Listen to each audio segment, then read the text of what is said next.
Class 10th भारतीय भवन physics में चैप्टर नंबर 6 है ऊर्जा के स्रोत, सोर्स ऑफ एनर्जी।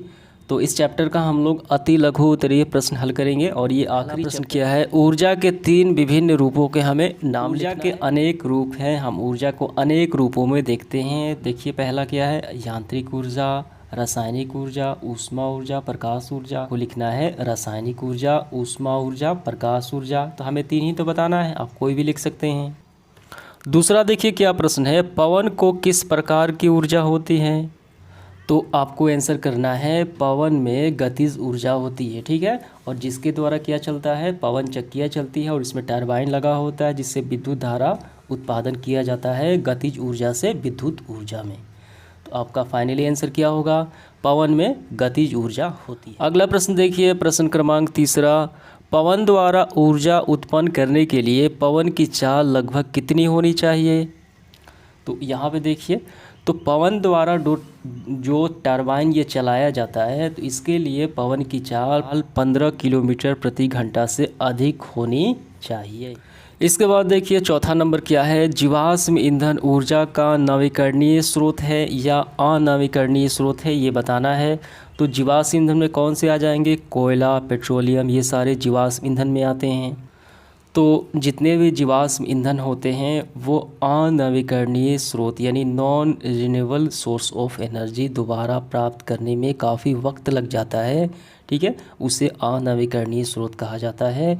तो कौन सा स्रोत आएगा, अनवीकरणीय स्रोत में ये। इसके बाद पांचवा देखिए क्या है, जल विद्युत संयंत्र में पानी की किस ऊर्जा का उपयोग टरबाइन को चलाकर विद्युत ऊर्जा उत्पन्न करने में किया जाता है। तो कौन सी ऊर्जा होती है, तो जल विद्युत जब संयंत्र होता है उसमें पानी को काफ़ी ऊंचाई से गिराया जाता है। तो ऊंचाई से गिरते हुए पानी में स्थितिज ऊर्जा होती है जो विद्युत ऊर्जा में बदलती है, टरबाइन को चलाती है तो विद्युत ऊर्जा में बदल जाती है। तो गिरते हुए पानी में क्या होता है, स्थितिज ऊर्जा ये होता है, आपको लिखना है। इसके बाद 6 नंबर, क्या गोबर गैस ऊर्जा का नवीकरणीय स्रोत है। गोबर गैस से बायोगैस संयंत्र यानी ये मीथेन गैस का घटक माना जाता है। तो ये बिल्कुल ही क्या है, नवीकरणीय स्रोत है ऊर्जा का, ठीक है, आपको लिखना है ऊर्जा का नवीकरणीय स्रोत है बायोगैस यानी गोबर गैस संयंत्र। इसके बाद देखिए 7वां क्या है, 2 विधियों के हमें नाम लिखना है जिसके द्वारा पानी का उपयोग जो है जल विद्युत उत्पन्न करने में किया जाता है। कौन सी 2 विधियों द्वारा किया जाता है वही हमें बताना है। तो पानी से जल विद्युत जो करने के जो संयंत्र है, ठीक है, विधि है। तो पहला हो गया जल शक्ति संयंत्र, पहला क्या है, जल शक्ति संयंत्र हो गया आपका, जिसमें गिरते हुए पानी में स्थितिज ऊर्जा से टरबाइन को चलाकर विद्युत ऊर्जा उत्पन्न किया जाता है यानी पानी का उपयोग किया जाता है इसमें।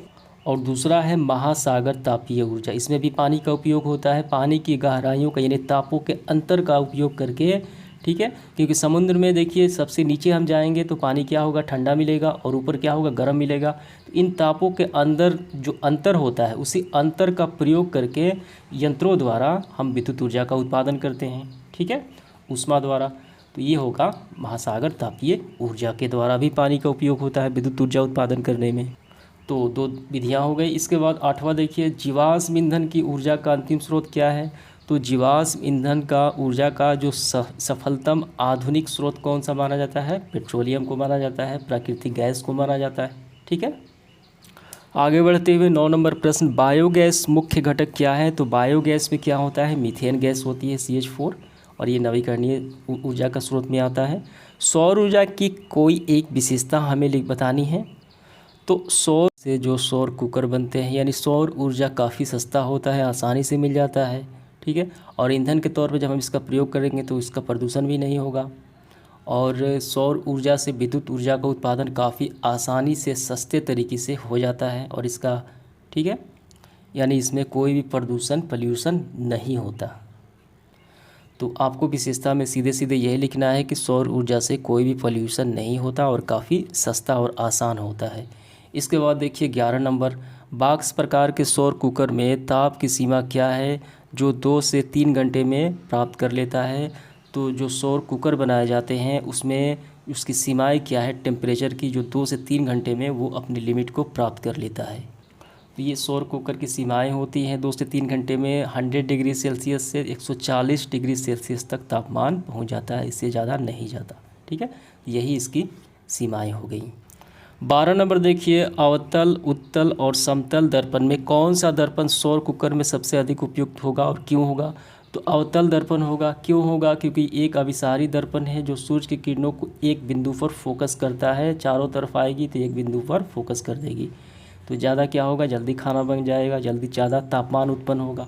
ठीक है, तो यही एक आपका आंसर हो गया। इसके बाद नंबर देखिए, सौर सेल ऊर्जा के एक रूप को दूसरे रूप में बदलता है। ऊर्जा के ये दो रूप कौन से हैं?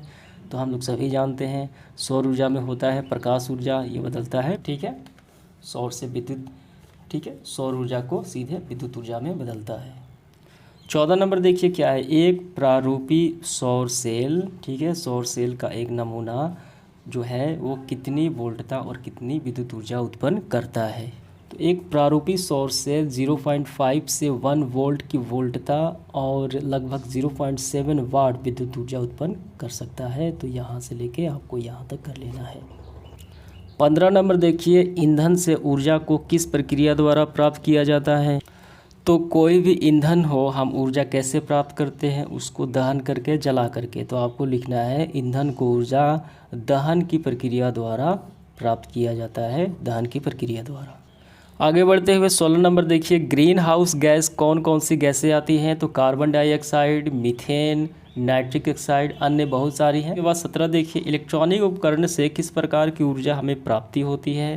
तो जो भी इलेक्ट्रॉनिक उपकरण होते हैं उनसे क्या होता है, विद्युत ऊर्जा प्राप्ति होती है, वो बिकते हैं। ठीक है, तो हमें कौन सी प्राप्त होती है? विद्युत ऊर्जा। इसके बाद देखिए 18 नंबर, उस प्रक्रिया का नाम हमें बताना है जिसके द्वारा सूर्य अपनी ऊर्जा उत्पन्न करता है। तो वो होती है नाभिकीय संलयन अभिक्रिया।